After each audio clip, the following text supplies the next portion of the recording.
Do you want to remove a channel on WhatsApp?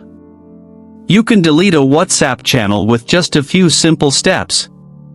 Hello everyone, welcome back to our new video. In this short video tutorial, I will show you how to remove a channel on WhatsApp.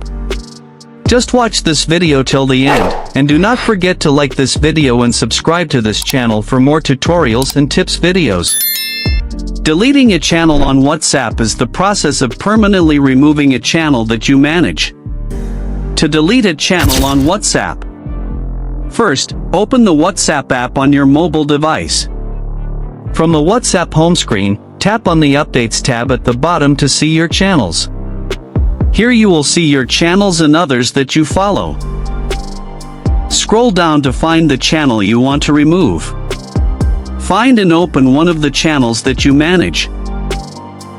Once inside the channel, tap on the channel name at the top to open the channel profile and information.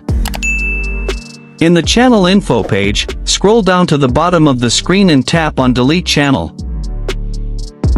A confirmation screen will appear asking if you're sure you want to delete the channel.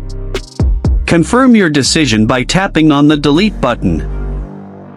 WhatsApp will ask you to enter your phone number. Enter your phone number and tap the Delete button. After confirming, the channel will be removed, and you will no longer see it in your Updates tab.